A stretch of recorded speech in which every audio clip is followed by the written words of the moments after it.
Alors, dans cette vidéo, je vais partager avec toi 7 habitudes toxiques qui peuvent t'empêcher de réussir dans ta vie, qui peuvent t'empêcher d'atteindre tes objectifs, qui peuvent plomber ton énergie, ta productivité. Enfin, vraiment, si tu es quelqu'un d'ambitieux, c'est des habitudes desquelles il va falloir vraiment que tu te détaches au maximum. Alors, quand même, petit disclaimer avant de commencer, je te dis pas que toutes les habitudes que je vais te présenter sont forcément mauvaises en soi. En fait, ce qui est mauvais, c'est plus l'excès de ces habitudes-là. Si tu arrives à te modérer dans certaines de ces habitudes et que ça te pose pas de problème particulier au quotidien, bah c'est super. T'as pas besoin de changer quoi que ce soit si jamais ça te pose pas de problème parce que tu arrives vraiment à te modérer et tu tombes pas dans des excès. Après, ça va dépendre des personnalités parce qu'il y a des choses dont je vais te parler qui sont très addictives quand même et c'est facile de tomber dans l'excès justement.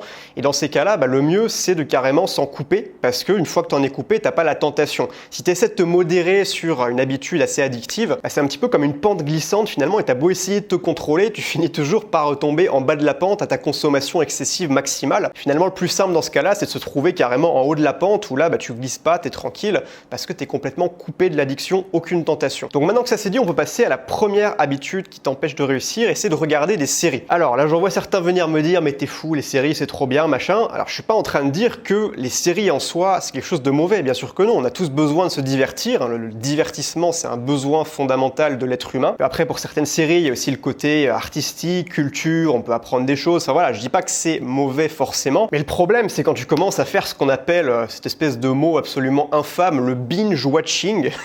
Dommage qu'il n'y ait pas un mot en français parce que je trouve vraiment cette expression dégueulasse. Le truc c'est qu'aujourd'hui, si tu regardes Netflix, Amazon Prime, les autres services, il y a pas mal de concurrents qui se développent en ce moment, mais tous ces services là de streaming, toutes les séries qu'il y a dessus, c'est des séries qui sont super addictives. Quand tu commences à regarder le premier épisode, déjà il y a plein d'actions, il se passe plein de trucs, ça t'engage déjà dans l'histoire et puis à la fin de l'épisode, évidemment, il y a un suspense qui est complètement insoutenable et même si à la base tu te disais, tiens, ce soir je vais regarder juste un épisode, là tout est fait pour que tu te dises ah putain, j'ai quand même envie de savoir ce qui va se passer après, donc allez, juste un petit épisode supplémentaire, puis ensuite c'est le même schéma qui se répète, 3e épisode, 4e épisode, au bout d'un moment quand même tu vas finir par aller te coucher, mais tu as beaucoup trop perdu de temps là-dessus, parce que c'est le premier problème de ça, c'est que tu vas perdre énormément de temps, sachant qu'un épisode de série c'est 1 heure, en 1 heure tu peux faire beaucoup de choses, tu peux passer à l'action, tu peux faire une séance de sport, tu peux apprendre l'anglais, tu peux travailler sur ton projet de business, peu importe tes objectifs, en 1 heure tu peux accomplir déjà beaucoup de choses à l'échelle d'une journée. Mais en plus de tout ce temps que tu vas perdre, il y a aussi l'énergie que ça te draine. Je sais pas si tu as essayé de regarder par exemple 5 épisodes d'une série d'affilée comme ça, en bloc.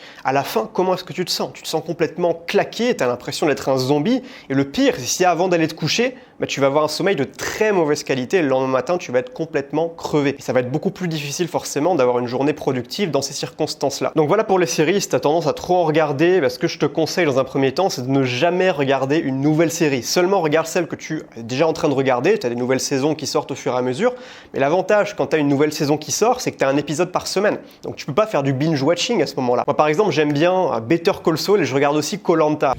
Mais le truc, c'est que quand il y a une saison de Better Call Saul par exemple, ou de Koh-Lanta, là en ce moment il y a Koh-Lanta, je peux regarder qu'un épisode par semaine. Je peux pas m'enchaîner 3 épisodes, c'est pas possible, puisqu'il faut que j'attende systématiquement une semaine. Donc à ce moment-là, évidemment, ça pose aucun problème. C'est pas 2 heures par semaine qui va changer quoi que ce soit. Ça peut être un petit divertissement, un petit plaisir qu'on s'accorde, il n'y a pas de souci. Et puis autre chose que je te conseille de faire, c'est de supprimer ton abonnement Netflix, parce que comme ça, tu n'auras pas la tentation, tu pourras toujours regarder des séries en streaming sur Internet, sur des vieux sites pourris, tu fais ce que tu veux après, mais ce sera beaucoup moins accessible, disons, de cette manière-là. Et donc forcément, tu passeras beaucoup moins de temps à mater des séries, tu auras plus de temps pour bosser sur tes projets. La deuxième habitude qui t'empêche de réussir, et celle-là, elle est vraiment vicieuse, je vais pas m'étaler là-dessus parce que j'en ai déjà beaucoup parlé sur ma chaîne YouTube, c'est évidemment les fameux réseaux sociaux. Bon, les problèmes que ça implique, les réseaux sociaux, Facebook, Instagram, même YouTube parfois, c'est pour ça YouTube c'est bien, mais faut pas non plus trop passer de temps dessus parce que c'est un petit peu dans la même catégorie. Premier problème évidemment, grosse perte de temps, je crois qu'on passe en moyenne 2 heures par jour sur les réseaux sociaux, c'est de cet ordre-là, j'ai plus le chiffre exact en tête,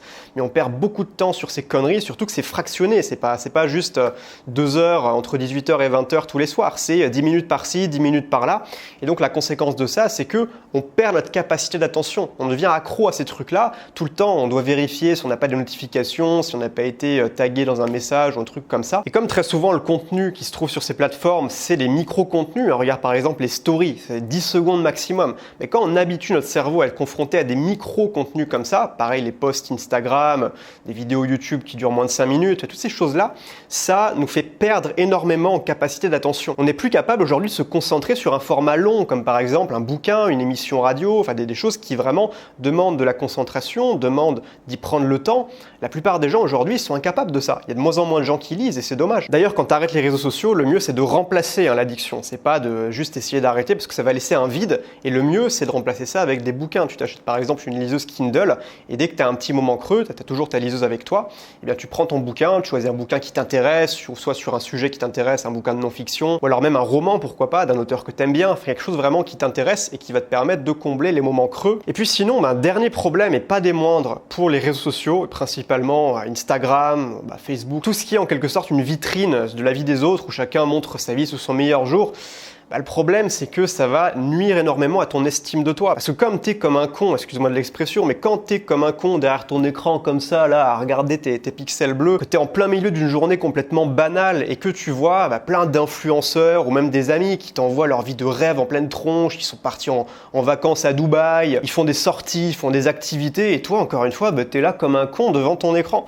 Évidemment, il y a un contraste, une distorsion qui se crée, mais le problème, c'est ce que tu vois, c'est pas la réalité, c'est juste que les gens ont envie de montrer. Alors qu'en réalité, ils sont comme toi, ils ont une vie banale et ça leur arrive d'ailleurs exactement de la même manière de se retrouver devant leur écran à comparer leur vie qui a l'air banale à la vie géniale des autres que l'algorithme des réseaux sociaux leur balance en pleine tronche. Donc les réseaux sociaux, moi ce que je te préconise, tout simplement de te barrer. Voilà, ça peut paraître extrême, mais on vit beaucoup mieux comme ça. Moi je me suis barré, ça fait longtemps, ça doit faire presque un an maintenant que je touche plus à Instagram par exemple pendant une période de ma vie où j'étais vraiment accro à cette merde. Aujourd'hui je n'y touche plus, pareil Facebook, je dois m'y connecter une fois toutes les 2 pleines lunes, c'est vraiment pas quelque chose sur lequel j'ai l'habitude de passer du temps. Et si tu te dis c'est trop dur, je vais pas y arriver, lance-toi un défi. Ce que je préconise en général aux gens qui passent trop de temps sur les réseaux sociaux et qui veulent arrêter, te dis pas je vais arrêter pour toute la vie, tu te dis je vais arrêter pendant une semaine ou alors je vais arrêter pendant 30 jours et je vais voir les résultats, je vais voir comment je me sens, est-ce que je me sens mieux, à la fin je prendrai une décision parce que là pour l'instant t'as pas encore l'information. Quand t'as arrêté pendant 30 jours, t'as l'information. Tu sais vraiment comment tu te sens sans ces trucs-là. En comparaison avec avant quand t'étais complètement accro à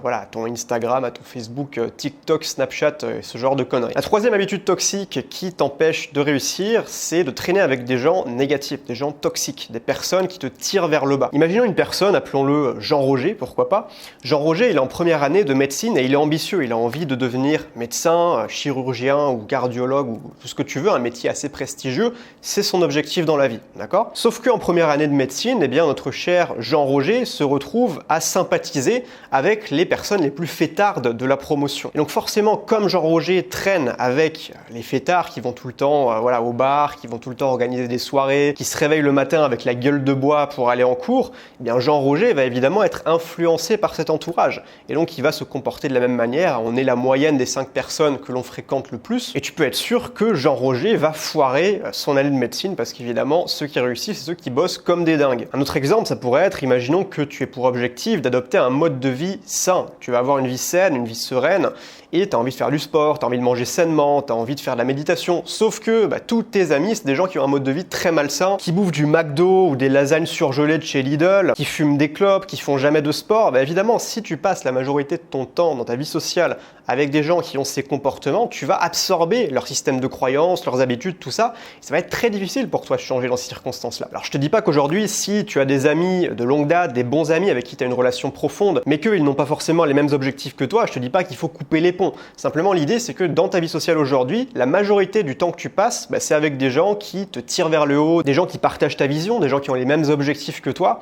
Évidemment, ça va être beaucoup plus facile parce que tu te sentiras émotionnellement tiré vers le haut plutôt que vers le bas. La quatrième habitude qui t'empêche de réussir dans ta vie, celle-là, c'est les jeux vidéo. Alors, c'est une habitude un petit peu plus nichée. Je sais que c'est plus rare, disons, les personnes qui sont complètement accros aux jeux vidéo. Et ça me tient à cœur d'en parler parce que moi-même, j'ai un passé assez lourd par rapport à ça. J'ai eu des périodes dans mon adolescence où je jouais plus de 10 heures par jour. J'étais vraiment... En fait, comme j'arrivais pas à m'épanouir dans le monde réel, je me réfugiais dans les jeux vidéo. Et dans les jeux vidéo, j'étais super balèze. Je mettais la pâtée à tout le monde. Et donc, je me sentais vraiment vivre à travers les jeux vidéo. Sauf que, évidemment, c'est du virtuel, c'est pas la réalité. Et ça, le problème, c'est qu'à force, quand tu joues trop, ton identité se construit dans un monde virtuel. T'es investi émotionnellement dans un monde qui n'existe pas, qui est fait de données binaires avec des 0 et des 1. C'est ça, en fait, ton identité. C'est ça le problème. Et évidemment, ça n'aura jamais aucun impact positif sur ta vie, juste sur ta vie virtuelle virtuel, hein. Tu auras peut-être l'honneur d'être le meilleur joueur de ta région dans ton jeu vidéo, c'est super, mais c'est pas ça qui va concrètement améliorer le niveau de ta vie réelle. Tu pourras jamais échapper à la vie réelle. Tu peux pas transférer ta conscience dans un disque dur et l'envoyer dans le monde du jeu vidéo, ça n'existe pas. Peut-être dans 100 ans, hein, je sais pas, mais pour l'instant, c'est pas le cas. Donc voilà, les jeux vidéo, évidemment, perte de temps, ça te siphonne l'énergie un petit peu à la même manière que les séries. Si tu passes 5 heures à jouer non-stop, tu vas avoir des vertiges, tu auras mal au crâne, enfin c'est vraiment pas top. Désintéressement du monde réel aussi, ça on vient de le voir. Et puis c'est aussi une distraction terrible, notamment quand on parle des jeux mobiles. Alors ça, les jeux mobiles, c'est ultra vicieux. C'est vraiment quelque chose, il faut absolument pas mettre de jeux mobiles sur son téléphone. C'est une horreur. Parce que là, tu as le côté addictif du jeu vidéo, mais puissance 1000, parce qu'il est juste dans ta poche. Tu as juste à dégainer, par exemple, tu prends le bus, bah tu vas jouer, tu fais une pause au bureau, bah tu vas jouer. Enfin, dès que tu as un moment creux, ça va devenir le réflexe. Et moi, tu vois, j'habite en Thaïlande et des fois, ça me désespère un petit peu de voir à quel point les Thaïs ici, ils sont accros aux jeux mobiles. Notamment l'autre jour, bon, petite anecdote un peu pourrie, mais l'autre jour, j'étais dans les toilettes d'un centre commercial et dans l'urinoir juste à côté de moi, tu avais un mec, voilà, il faisait ses besoins, il était en train de jouer comme ça. Moi, je me disais, bon, qu'est-ce que c'est que ce truc là, c'est quand même assez extrême.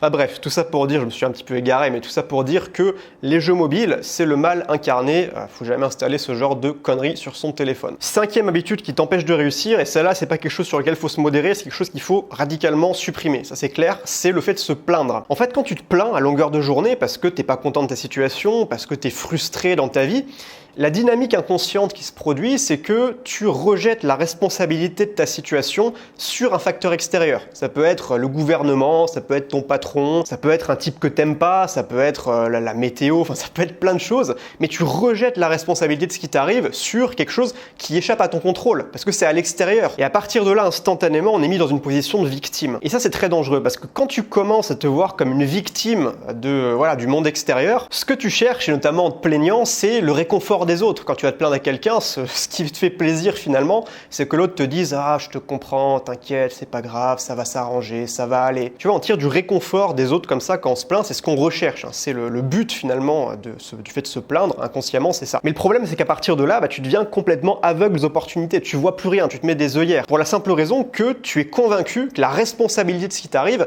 ça vient à l'extérieur, donc ça échappe à ton contrôle. Tu comprends? Alors qu'au contraire, l'inverse de la position de victime, c'est la position de responsabilité. Quand tu te dis, ok, il m'arrive une situation dans la vie de laquelle je ne suis pas satisfait, je vais prendre mes responsabilités, je vais considérer que c'est moi qui ai le contrôle pour changer la situation. Par exemple, imaginons quelqu'un que l'on appellera Robert. Robert, il se plaint de sa situation financière. Voilà, il se plaint tout le temps d'avoir du mal à finir les fins de mois, de manger des pâtes au ketchup au gruyère avec du riz, ce genre de truc. Et Robert, il passe ses journées à dire, c'est la faute du gouvernement, c'est la faute du virus Corona, voilà, c'est pas de ma faute, j'y peux rien. Et effectivement, peut-être que à cause du virus Corona, il a perdu son boulot, peut-être que le gouvernement ne l'aide pas non plus, mais c'est pas la question en fait, on s'en fout. Parce qu'à côté de Robert, il y a un autre gars qu'on va appeler Francis. Francis, c'est pareil, sauf que lui, il décide de se tourner vers les opportunités et pas vers se plaindre, être une victime, tout ça. Francis, il va peut-être plutôt chercher à se former, à développer de nouvelles compétences qu'il pourrait par exemple proposer en freelance, en indépendant, ou alors il pourrait aussi se créer un revenu complémentaire avec Internet, avec un petit business sur Internet. Tu peux toujours te plaindre en disant ouais, c'est difficile, machin, mais quand tu fais ça, tu te fermes aux opportunités. Et il y a d'autres gens à côté qui, eux, vont les saisir, les opportunités, parce qu'ils seront malins et parce que, surtout, ils refuseront de se positionner comme une victime, ils se positionneront comme une personne responsable qui passe à l'action pour changer les choses dans leur vie. La 6e mauvaise habitude maintenant qui peut t'empêcher de réussir tes objectifs, alors ça c'est plutôt une catégorie d'habitudes, c'est la malbouffe, la cigarette, l'alcool, enfin toutes ces habitudes qui nuisent à ta santé, qui nuisent à ton hygiène de vie. Il faut voir ton corps comme une sorte de véhicule en fait. Corps, c'est le véhicule qui te permet d'avancer dans la vie, qui te permet d'aller vers tes objectifs. Et la question à se poser, c'est est-ce que comme véhicule pour atteindre tes objectifs, sur la route qui te mène à tes objectifs, est-ce que tu préfères avoir une 4L toute pourrie qui pue du capot, ou est-ce que tu préfères avoir une Formule 1 ou une Lamborghini? Comme dirait l'autre, la question elle est vite répondue. Et donc c'est pour ça qu'il faut prendre soin de sa santé. Parce qu'une bonne santé, une bonne hygiène de vie, c'est la base de ton énergie. Et l'énergie, c'est quoi? L'énergie, c'est simplement le carburant qui te permet de passer à l'action. Rien d'autre que ça. Si tu as une hygiène de vie pourrie et que tu n'as pas d'énergie, tu restes affalé sur le canapé devant la télé et tu fais rien. Tu passes ta vie dans la stagnation, dans l'immobilisme. En plus de ça, tu vas perdre en espérance de vie. Mais si au contraire, tu manges sainement, que tu évites les produits industriels transformés, que tu manges des légumes, que tu manges varié. Aussi, si tu évites de boire trop d'alcool, si tu bois peut-être juste une petite bière de temps en temps, mais pas plus.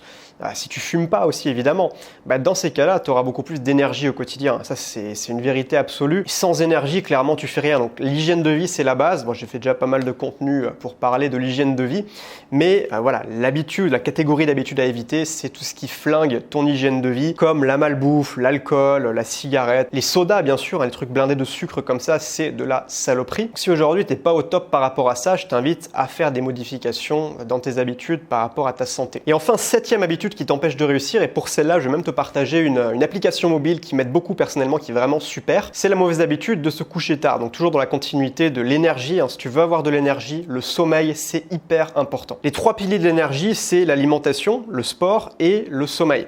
Et franchement, je considère, après, j'ai pas les données scientifiques pour répondre à ça, mais je pense vraiment que le sommeil, c'est le plus important de ces 3 piliers. Je pense que quelqu'un qui dort 8-9 heures la nuit, qui dort bien, mais qui mange de la malbouffe, il aura quand même plus d'énergie que quelqu'un qui mange sainement, mais qui dort que 3-4 heures par nuit. C'est mon expérience personnelle en tout cas, je peux me tromper, ça peut dépendre aussi des personnes, mais ça n'empêche que le sommeil, c'est fondamental. Si aujourd'hui tu dors que 5-6 heures par nuit, il y a beaucoup de gens qui dorment très peu comme ça, c'est quelque chose qu'il faut absolument corriger le plus rapidement possible. Parce que le manque de sommeil, c'est un impact mais dévastateur sur son humeur, sur son énergie évidemment, sur ses performances cognitives, donc la concentration, l'attention, tout ça, ça diminue énormément quand on est en manque de sommeil. Et le pire, c'est qu'on s'en rend pas compte, parce que quand on a l'habitude de manquer de sommeil, on vit tout le temps dans cet état de fatigue, on s'en rend même plus compte. On se rend même pas compte de notre dysfonctionnement. Donc si aujourd'hui t'as pas minimum 7 heures de sommeil, même 8 heures c'est le mieux, moi je dors entre 8 et 9 heures chaque nuit, et voilà, c'est vraiment quelque chose qui me permet d'avoir beaucoup d'énergie dans mes journées, d'avoir une bonne nuit de sommeil. Je te recommande une application, alors je suis pas en partenariat ou quoi, c'est juste une application que j'utilise et qui m'a vraiment aidé à garder des horaires de sommeil très réguliers. C'est une application qui s'appelle Sleep Town. C'est de la gamification, donc ça transforme un petit peu ta vie en jeu. Tu définis des horaires de sommeil et avant d'aller te coucher, tu dois appuyer sur un bouton et pendant la nuit, en fait, dans l'application, ça te construit une espèce de petite maison, un petit bâtiment. Et si tu utilises ton téléphone pendant la période de sommeil que tu as définie, ça fait foirer la construction de ton bâtiment virtuel. Et à la fin, quand tu le fais plein de fois, tu arrives à voir des villes, tu as plein de bâtiments différents qu'il faut débloquer. Enfin, c'est vraiment sympa. Moi, je l'utilise vraiment tous les jours. Je trouve ça super fun à utiliser. Je te mettrai quelques images aussi. Donc, si aujourd'hui tu as du mal à tenir des horaires de sommeil régulières, je te recommande chaudement cette application Sleep Town. Voilà, donc j'espère que cette vidéo t'a plu, t'a été utile, que tu vas pouvoir reconsidérer peut-être certaines de tes habitudes. Et si tu veux aller plus loin avec moi maintenant, je mets à ta disposition une formation vidéo qui est gratuite, qui dure à peu près 1 heure, qui s'appelle 12 stratégies pour te construire une vie extraordinaire. Donc là, dans cette formation, on va pas voir les mauvaises habitudes à enlever, mais on va plutôt se focaliser sur les stratégies à adopter quand tu as des objectifs, quand tu as des projets dans ta vie, les stratégies qui te permettent de réussir le plus rapidement possible. C'est des stratégies que j'ai toutes appliquées dans ma vie, qui sont hyper efficaces, qui m'ont permis d'atteindre beaucoup de mes objectifs aujourd'hui. Il y a déjà plus de 20 000 personnes qui ont suivi cette formation, les 12 stratégies. Donc si tu veux la suivre toi aussi, que tu n'as pas encore eu accès à cette formation gratuite, je te mets le lien là juste en dessous dans la description de la vidéo. Donc tu cliques sur le lien et tu me laisses ton email. Après moi je t'envoie, il y a 4 vidéos au total dans lesquelles je te partage les 12 stratégies. Donc tu reçois ça jour après jour par email. Sur ce, excellente journée à toi et je te dis à très vite dans une prochaine vidéo. Ciao ciao.